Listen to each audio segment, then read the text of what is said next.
ठाकुर वीरेंद्र प्रताप अपनी हवेली के अंदर चिंतित अवस्था में टहल रहा था कि तभी उसकी पत्नी रुक्मणी आकर उससे कहती है, क्या बात है, आपके चेहरे पर ये चिंता की लकीरें क्यों दिखाई दे रही हैं? रुक्मणी, तुम तो जानती हो कि हमारी हवेली में बरसों से मंजूलिका डायन का वास है, जिसने हमारे पूर्वजों का जीना हराम कर रखा था। आज अमावस की रात है, शाम के 6 बजने वाले हैं। मैं साधु महाराज का इंतजार कर रहा हूँ, जो अभी तक आए नहीं। समझ गई। हर वर्ष अमावस की रात को हमारी हवेली में अभिमंत्रित जल का छिड़काव किया जाता है। अभिमंत्रित जल के छिड़काव ने ही मंजूलिका डायन को उसके कमरे से बाहर आने से रोक रखा है। ठाकुर वीरेंद्र प्रताप ने इतना कहा ही था कि तभी वहां पर एक साधु आ पहुंचा। मुझे क्षमा करना ठाकुर, मुझे आने में देर हो गई। साधु के इतना कहते ही किसी स्त्री के गुर्राने की आवाज आई। साधु महाराज, जल्दी से हमारी हवेली में अभिमंत्रित जल का छिड़काव कर दीजिए और शुरुआत मंजूलिका के कमरे के बाहर से कीजिए। डरावनी आवाज आनी शुरू हो गई है। ठाकुर वीरेंद्र प्रताप के इतना कहते ही साधु तुरंत हवेली के एक बहुत बड़े कक्ष के बाहर पहुंच गया। उसने जैसे ही अभिमंत्रित जल का छिड़काव किया, अचानक जल में आग लग गई। ये देखकर साधु की आंखों में डर झलकने लगा।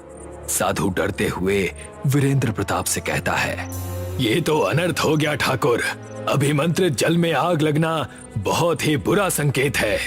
ये आप क्या कह रहे हैं साधु महाराज? वर्षों से इस हवेली के अंदर अभिमंत्रित जल का छिड़काव किया जा रहा है, अब तक तो ऐसा कुछ नहीं हुआ। तभी साधु की नजर दीवार पर लगी हुई एक 10 वर्षीय बच्चे की तस्वीर पर पड़ी। ठाकुर, ये किसकी तस्वीर है? ये मेरे इकलौते 10 वर्षीय पुत्र आर्यन की तस्वीर है। ये सुनकर साधु बुरी तरह से चौंक पड़ा। ठाकुर, मैंने तुम्हारे दादा को देखा है। जब तुम्हारे दादा को पता चला था कि मंजूलिका शैतान को प्रसन्न करने के लिए काला जादू कर रही है और निर्दोष लोगों की बलि दे रही है, तो उन्होंने मंजूलिका को जिंदा जला दिया था। लेकिन मंजूलिका मर के भी मरी नहीं थी और डायन में परिवर्तित हो गई। उसने डायन बनकर हवेली के लोगों का जीना हराम कर दिया। तब तुम्हारे दादा ने एक साधु की मदद से मंजूलिका को एक हवेली के कमरे में कैद करवा दिया था। वो सब तो सही है साधु महाराज, लेकिन आप कहना क्या चाहते हैं? तुम्हारे 10 वर्षीय पुत्र की शक्ल हूबहू तुम्हारे ससुर से मिलती है ठकुराई। मंजूलिका को तुम्हारे ससुर से नफरत थी। मंजूलिका समझती है कि तुम्हारे दादा पुनर्जन्म लेकर तुम्हारे बेटे के रूप में इस संसार में आए हैं, इसीलिए इस अभिमंत्रित जल में आग लगी है। साधु के इतना कहते ही वहां पर तेज हवाएं चलने लगी और मंजूलिका के कमरे का दरवाजा खुल गया, जिसके बाद एक भयानक दिखने वाली औरत कमरे से बाहर आकर उन सबको घूरने लगी। ये तो मंजूलिका है। मेरा शत्रु ठाकुर हुकुम सिंह तेरी संतान बनकर इस दुनिया में दोबारा आया है। वो जब जब इस संसार में दोबारा आएगा, मैं उसे मारने के लिए वापस आऊंगी। तभी साधु चीखते हुए ठाकुर वीरेंद्र प्रताप और रुक्मणी से कहता है, ठाकुर, अपनी पत्नी और अपने बेटे को लेकर इस हवेली से निकल जाओ। मैं इस मंजूलिका को दोबारा कमरे में बंद करने का प्रयास करता हूँ। इतना सुनते ही ठाकुर वीरेंद्र प्रताप अपनी पत्नी रुक्मणी और अपने बेटे को लेकर हवेली से बाहर निकल गए। हवेली के बाहर रुक्मणी कांपते हुए ठाकुर वीरेंद्र प्रताप से कहती है, इसका मतलब हमारे पुत्र की जान खतरे में है। तुम चिंता मत करो रुक्मणी, हम अपने पुत्र को अमेरिका में पढ़ने के लिए भेज देंगे और उसे कभी भी इंडिया नहीं आने देंगे। ठाकुर वीरेंद्र प्रताप उसी समय रुक्मणी को लेकर अपने दूसरे बंगले में चला गया और अगले ही दिन आर्यन को पढ़ने के लिए अमेरिका भेज दिया। इस घटना के 15 साल बाद क्या हुआ रुक्मणी, तुम उदास क्यों हो? मुझे अपने बेटे आर्यन की बहुत याद आ रही है। कुछ महीने पहले ही तो हम दोनों अमेरिका में उससे मिलने गए थे। तभी वहां पर उनकी नौकरानी राधा आ गई। राधा रुक्मणी से कहती है, आप चिंता मत कीजिए मालकिन, मुझे विश्वास है कि एक दिन मंजूलिका का अंत अवश्य होगा। तभी बंगले की डोरबेल बजती है। ठाकुर वीरेंद्र प्रताप जैसे ही दरवाजा खोलता है तो सामने का दृश्य देखकर चौंक पड़ता है। आर्यन, तुम यहाँ पर? और तुमने तो आने की खबर तक नहीं दी। और तुम्हारे साथ ये लड़की कौन है? पिताजी, ये दिशा है, आपकी बहू। क्या तुमने शादी कर ली और हमें बताया तक नहीं? पिताजी, सब कुछ इतनी जल्दी में हुआ कि आपको बताने का मौका ही नहीं मिला। इतना कहकर आर्यन अपनी पत्नी दिशा के साथ बंगले के अंदर आ गया। अगले दिन आर्यन ने अपनी माँ रुक्मणी से कहा, माँ, दिशा को पुरानी हवेलियां देखने का बहुत शौक है। मैं अपनी पत्नी दिशा के साथ हमारी पुश्तैनी हवेली में रहना चाहता हूँ। ये सुनते ही रुक्मणी की आंखों में डर झलकने लगा। तुम तो जानते हो आर्यन, फिर भी ऐसी बातें कर रहे हो। माँ, हर साल हमारी हवेली में अभिमंत्रित जल का छिड़काव किया तो जाता है। मुझे विश्वास है कि ऐसा कुछ नहीं होगा। कुछ ही घंटे बाद आर्यन का परिवार अपनी पुश्तैनी हवेली के अंदर खड़ा था। रुक्मणी की नौकरानी राधा डरते हुए रुक्मणी से कहती है, मुझे तो इस हवेली में अजीब सा खौफ महसूस हो रहा है। बकवास बंद करो। इतना कहकर आर्यन अपनी पत्नी दिशा से कहता है, चलो दिशा, मैं तुम्हें हवेली दिखाता हूँ। आर्यन दिशा को हवेली दिखाने लगा।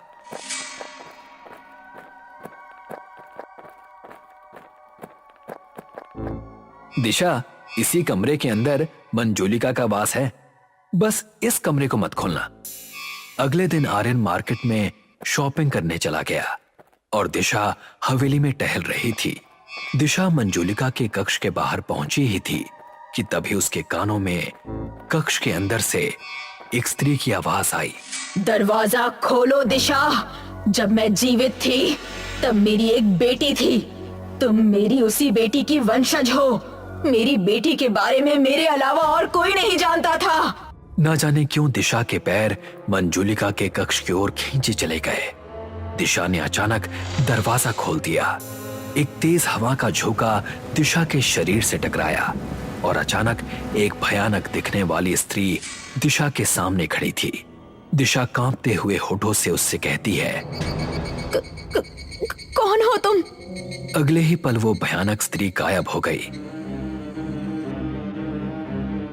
दिशा चलती हुई उस कमरे की ओर चली गई जहां पर राधा सफाई कर रही थी। राधा ने चौंकते हुए कहा, आप मुझे ऐसे घूर क्यों रही हैं? तभी राधा का शरीर अचानक हवा में उड़ गया। दिशा भारी आवाज में राधा से कहती है, बता, कहाँ पर है वो? कौन हो तुम और तुम किसकी बात कर रही हो? मैं मंजूलिका हूँ, जो अपने सबसे बड़े शत्रु ठाकुर हुकुम सिंह को मारने आई हूँ। राधा की चीख हवेली में गूंज गई। राधा की चीख सुनते ही ठाकुर वीरेंद्र प्रताप और रुक्मणी वहां आ पहुंचे, जो दिशा का भयानक चेहरा देखकर बुरी तरह से कांप उठे। ये तो मंजूलिका है। लगता है राधा के शरीर में मंजूलिका ने अपना वास कर लिया है। तुमने सही कहा, इसने हमारी नौकरानी राधा को मार दिया है। लगता है ये हम में से किसी को भी जीवित नहीं छोड़ेगी। हमें आर्यन की बात नहीं माननी चाहिए थी। रुक्मणी ने इतना कहा ही था कि तभी दिशा, जिसके शरीर के अंदर मंजूलिका प्रवेश कर चुकी थी, गुस्से में रुक्मणी से कहती है, बता ठाकुर हुकुम सिंह कहाँ है? रुक्मणी इससे पहले कुछ कहती कि तभी भयानक हो चुकी दिशा के हाथ अचानक से लंबे होकर रुक्मणी की गर्दन तक आ पहुंचे। रुक्मणी की चीख हवेली में गूंज गई। तभी वहां पर आर्यन आ पहुंचा और वहां का दृश्य देखकर हक्का बक्का रह गया। आर्यन को देखकर दिशा के शरीर में मौजूद मंजूलिका की आंखों में खून उतर आया। तूने मुझे मेरे मकसद में कामयाब होने से पहले ही जिंदा जला दिया था ठाकुर हुकुम सिंह। अब मैं तेरी आंखों के सामने तेरे परिवार वालों को मार डालूंगी।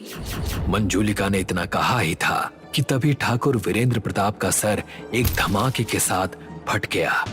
तभी वहां पर वही साधु आ पहुंचा जिसने वीरेंद्र प्रताप को वर्षों पहले इस हवेली से बाहर निकलने के लिए कहा था।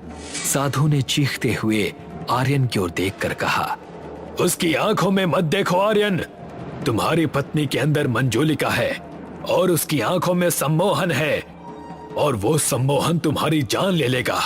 साधु के इतना कहते ही आर्यन ने अपनी नजरें दिशा के चेहरे से हटा ली। मंजूलिका तुम्हारी पत्नी के शरीर में प्रवेश कर चुकी है। बरसों पहले मैंने तुम्हारे माता पिता को चेतावनी दी थी कि वो तुम्हें इस हवेली के अंदर लेकर ना आए, मगर उन्होंने तुम्हें यहाँ लाकर गलती की और उसकी सजा भी पाई। ये आप क्या कह रहे हैं साधु महाराज? क्या ये भयानक औरत मेरी पत्नी है? ये अब तुम्हारी पत्नी नहीं, बल्कि तुम्हारी पत्नी के अंदर मंजोलिका है। मंजोलिका और तुम्हारी पत्नी अब एक हो चुके हैं। शायद तुम्हें नहीं मालूम, तुम्हारी पत्नी मंजोलिका की ही वंशज है, क्योंकि मंजोलिका केवल अपनी वंशज के शरीर में ही प्रवेश कर सकती है। अब ये तुम्हारी पत्नी के शरीर से कभी बाहर नहीं आएगी और अब इसे संसार में आने का दोबारा मौका मिल गया है। इतना कहकर साधु ने अपनी झोली से अभिमंत्रित जल निकालकर भयानक हो चुकी दिशा के शरीर पर फेंक दिया और तभी दिशा अपने असली रूप में आ गई। मेरे पास आओ आर्यन, मंजुलिका मेरे शरीर से चली गई है। साधु महाराज, ये मेरी पत्नी ही है। उसके पास जाने की गलती मत करना। उसके शरीर में अभी भी मंजोलिका है, वो तुम्हें धोखा दे रही है। कि तभी साधु ने अभिमंत्रित सिंदूर निकालकर दिशा के शरीर के ऊपर फेंक दिया। अचानक दिशा के शरीर में आग लग गई। साधु आर्यन को हवेली के बाहर ले आया और हवेली का दरवाजा बंद कर दिया। तभी आर्यन के कानों में एक भारी आवाज टकराई। तुम्हें वापस आना होगा, मैं तुम्हारा इंतजार करूंगी। साधु आर्यन से कहता है, तुम्हारी पत्नी तो उसी समय मर चुकी थी जिस समय मंजुलिका ने उसके शरीर में प्रवेश किया था। अपनी जिंदगी चाहते हो तो इस हवेली में अब दोबारा कदम कभी मत रखना। आधी रात के समय राजा अशोक अपने कक्ष में गहरी नींद में सो रहे थे कि तभी उनकी आंख घुंघरुओं की तेज आवाज से खुल जाती है। राजा अशोक चौंक कर उठ जाते हैं। ये तो चंद्रमुखी के घुंघरुओं की आवाज है, लेकिन ऐसा कैसे हो सकता है? उसे तो आज हमने जिंदा जलाकर मार दिया था। तभी राजा अशोक के कानों में एक स्त्री की भारी आवाज टकराती है। तूने मुझे जिंदा जलाकर मार दिया, अब मैं तुझे और तेरे खानदान को जिंदा जलाकर मार दूंगी। तेरी आने वाली नस्लों को तबाह कर दूंगी मैं। राजा अशोक इधर उधर देखने लगे। तभी कक्ष में काला धुआं फैलने लगा। अचानक वो काला धुआं एक बड़ी ही भयानक दिखने वाली जली हुई स्त्री में परिवर्तित हो गया। तुम तो चंद्रमुखी हो। हाँ, मैं चंद्रमुखी हूँ, जो तुझसे बदला लेने के लिए दोबारा इस संसार में आई है। और जब तक तेरे खानदान का नामो निशान नहीं मिटा देती, मैं यहाँ से वापस नहीं जाऊंगी। अचानक राजा अशोक के शरीर में आग लग गई और वो बुरी तरह से चीखने लगा। उसकी चीख सुनकर उसकी पत्नी रानी रुक्मणी और महल के राजगुरु हुए आए, मगर सामने खड़ी भयानक बला को देखकर राजगुरु ने चीखते हुए रानी रुक्मणी से कहा, महारानी, ये तो चंद्रमुखी है जो वापस आ गई है। अपने पुत्र को लेकर इस महल से बहुत दूर चले जाइए और दोबारा यहाँ कभी मत आइएगा। मैं चंद्रमुखी को इस कमरे में कैद कर दूंगा। जिस दिन ये दरवाजा खुला उस दिन चंद्रमुखी आजाद होकर कहर ढा देगी। इतना कहकर राजगुरु ने अपने गले में टंगा हुआ ओम का लॉकेट उतारकर चंद्रमुखी के सामने रख दिया। चंद्रमुखी फिर से काले धुएं में परिवर्तित हो गई। राजगुरु तुरंत रानी रुक्मणी को लेकर राजा अशोक के कक्ष से बाहर आ गए और दरवाजा बंद कर दिया और उस ओम के लॉकेट को दरवाजे की कुंडी में बांध दिया। इस घटना के 200 साल बाद कौशल्या देवी अपने बंगले के गार्डन में पौधों में पानी डाल रही थी कि तभी एक लग्जरी कार वहां पर आकर रुक गई। उस कार के अंदर से कौशल्या देवी का बेटा आर्यन एक सुंदर लड़की के साथ उतरकर कौशल्या देवी के सामने खड़ा हो गया। Good morning mom. लगता है लंदन में रहकर तुम अपने संस्कार भी भूल गए। आर्यन, हमारे यहाँ नमस्ते किया जाता है। और तुम्हारे साथ ये लड़की कौन है? माँ, इसका नाम पूनम है। मैंने पूनम से लंदन में ही शादी कर ली। ये आपकी बहू है। लंदन में शादी कर ली? अरे बेवकूफ, अगर तू मेरी सुंदर बहू को शादी से पहले यहाँ ले आता तो मैं तेरी शादी शाही रीति रिवाजों से करवाती। तुझे कोर्ट मैरिज करने की क्या जरूरत थी? तभी कार के अंदर से एक व्यक्ति एक सुंदर लड़की के साथ उतरकर आर्यन के बगल में खड़ा हो गया। आर्यन ने मुस्कुराते हुए अपनी माँ से कहा, माँ, ये मेरा दोस्त राहुल है और ये इसकी पत्नी दिशा। ये दोनों अमेरिका में ही रहते हैं। कुछ दिन इंडिया घूमने के लिए मेरे साथ आए हैं। कौशल्या देवी उन सबको बंगले के अंदर ले आई कुछ देर के बाद आर्यन ने अपनी माँ से कहा, पूनम का हमारी संग्रामपुर की हवेली को देखने का बड़ा ही मन था। एक्चुअली क्या है ना कि पूनम को इतिहास में बहुत दिलचस्पी है। सच कहूं तो राहुल और दिशा भी सिर्फ हमारे संग्रामपुर की हवेली को देखने के लिए ही अमेरिका से यहाँ तक आए हैं। बेटा, तू तो जानता है कि वो हवेली शापित है। उसके बारे में अजीबोगरीब बातें मशहूर हैं। तेरे पिताजी मुझे भी हमेशा वहाँ जाने के लिए मना करते थे। ये सब पुरानी बातें हैं माँ। आज का जमाना बहुत बदल चुका है। अगर आपका जाने का मन नहीं है तो आप मत जाइए, लेकिन मैं अपनी वाइफ और अपने दोस्तों के साथ उस हवेली में जरूर जाऊंगा। नहीं बेटा, मैं तुझे अकेले वहाँ पर नहीं जाने दूंगी। अगर तेरी पत्नी और तेरे दोस्तों का इतना ही मन है तो फिर मैं भी तुम सबके साथ चलूंगी। अगले दिन वो सब संग्रामपुर के एक सड़क पर खड़े थे। आर्यन हाथ में मैप पकड़े हुए था। तभी उसका दोस्त राहुल आर्यन से हंसते हुए कहता है, अरे यार, ये 200 साल पुराना मैप है। 200 साल में दुनिया बदल गई है।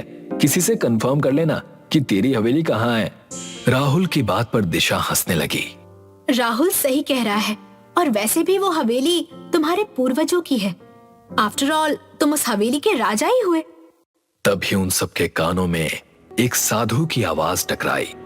कौन हो तुम सब और यहाँ क्या कर रहे हो? हमें संग्रामपुर की हवेली जाना है। संग्रामपुर की हवेली के बारे में सुनकर साधु चौंक पड़ा। संग्रामपुर की हवेली में तुम सबका क्या काम? आप चाहे तो कह सकते हैं कि मैं उन्हीं पूर्वजों का वंशज हूँ। समझ गया। मेरा कहा मानिए तो शहर वापस लौट जाइए। संग्रामपुर की हवेली हवेली नहीं बल्कि मौत की हवेली है। उस हवेली में आज भी चंद्रमुखी की घुंघरू की आवाज लोगों को सुनाई देती है और उसकी चीखें सुनी नहीं देती। साधु महाराज, हमें ये कहानी मत सुनाइए। हमें बस इतना बता दीजिए कि हवेली यहाँ से कितनी दूर है। लगता है तुम नहीं मानोगे। ठीक है तो सुनो। तुम जिस सड़क पर खड़े हो, इस सड़क से सीधे रास्ते पर चले जाओ, तुम्हें हवेली दिख जाएगी। इतना कहकर साधु वहां से चला गया। आर्यन, दिशा और राहुल कार में बैठ गए। कुछ ही देर में वो सब हवेली के सामने थे। हवेली को देखकर पूनम आश्चर्य से बोली, आर्यन, ये हवेली कम महल ज्यादा लगती है। पूनम, मैंने तुम्हें बताया तो था कि हमारा परिवार शाही घराने से है। हवेली तो लोग इसे कहते हैं, असल में तो ये एक महल है। चलो अंदर चलते हैं। कुछ ही देर के बाद वो सब हवेली के अंदर खड़े थे। तभी पूनम की नजर हवेली के एक कमरे की ओर चली गई। इस कमरे के बाहर ये ओम का लॉकेट क्यों बंधा हुआ है? कहते हैं कि इसी कमरे के अंदर चंद्रमुखी की आत्मा का वास है। ये कमरा किसी भी कीमत पर खुलना नहीं चाहिए। मुझे लगता है कि अब हम सबको सो जाना चाहिए। आप ठीक कह रही हैं माँ। राहुल और दिशा एक कमरे में शिफ्ट हो गए।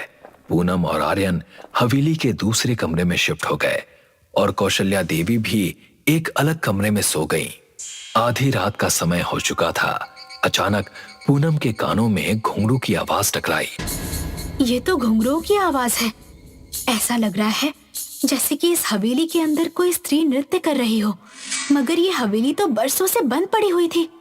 पूनम उस दिशा की ओर चल पड़ी जहां से घुंघरुओं की आवाज आ रही थी।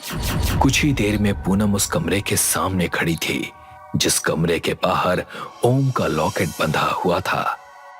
आवाज तो इसी कमरे से आ रही है, लेकिन माँ ने इस कमरे का दरवाजा खोलने के लिए मना किया है। जो भी हो, मुझे देखना तो पड़ेगा कि अंदर कौन है। पूनम ने उस कमरे का द्वार खोल दिया, मगर सामने का दृश्य देखकर पूनम की आंखें दहशत से फटी की फटी रह गई। एक जली हुई स्त्री घुंघरू पहनकर नृत्य कर रही थी।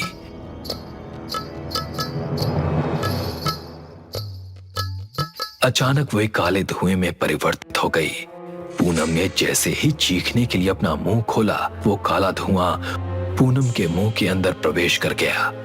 कुछ ही देर में पूनम का चेहरा भयानक हो गया और वो तेज रफ्तार से बाहर निकलकर नृत्य करने लगी। अचानक कमरे में सो रही दिशा की आंख खुल गई। ये घुंघरुओं की आवाज कहाँ से आ रही है? दिशा ने अपने पति राहुल को नींद से जगाकर कहा, राहुल, देखो ना, ये घुंघरुओं की आवाज कहीं से आ रही है। लगता है बाहर कोई है। राहुल ने आंख मसलते हुए कहा, सो जाओ दिशा, जरूर ये आर्यन होगा जो हमें डराने के लिए ये सब कर रहा है।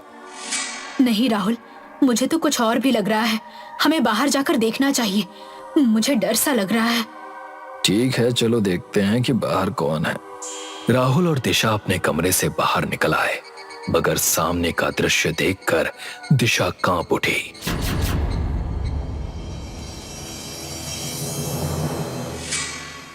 ये तो पूनम है, इसका चेहरा कितना भयानक हो गया है। वो राहुल और दिशा को बुरी तरह से घूरती हुई बोली, मैं बरसों से कमरे में बंद थी, आज मौका मिला है। अब मैं राजा अशोक के खानदान का नामो निशान मिटा दूंगी, तुम सब मरोगे। अचानक राहुल और दिशा के शरीर में आग लग गई और वो दोनों बुरी तरह से चीखने लगे। उन दोनों की चीख सुनकर आर्यन और उसकी माँ कौशल्या अपने अपने कमरे से बाहर निकल आए। कौशल्या देवी कांपते हुए आर्यन से बोली, आर्यन, ये तो बहू है। लगता है बहू के शरीर के अंदर चंद्रमुखी की आत्मा ने प्रवेश कर लिया है। अब ये हम में से किसी को जिंदा नहीं छोड़ेगी। तभी पूनम के अंदर चंद्रमुखी की आत्मा आर्यन को देखकर भयानक अंदाज में हंसने लगी। तू ही राजा अशोक का आखिरी वंशज है, तुझे मार कर मैं अपना बदला पूरा करूंगी, किसी को नहीं छोड़ूंगी मैं।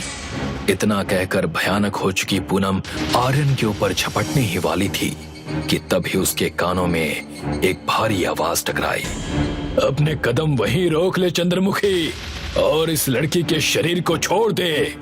आर्यन और कौशल्या देवी ने देखा कि एक बहुत बूढ़े साधु खड़े हुए भयानक हो चुकी पूनम को गुस्से भरी नजरों से देख रहे थे। भयानक पूनम उस साधु की ओर देखकर दूसरी स्त्री की आवाज में बोली, राजगुरु, तू अभी तक जीवित है? तूने ही मुझे राजा अशोक के कमरे में कैद कर दिया था, अब मैं तुझे नहीं छोड़ूंगी। तभी उस बूढ़े साधु ने अपनी झोली से शमशान की राख निकालकर पूनम के शरीर के ऊपर फेंक दी। अचानक भयानक पूनम का मुंह खुल गया। पूनम का मुंह खुलते ही वो काला धुआं बाहर आ गया। काला धुआं बाहर चला गया। पूनम बेहोश हो गई।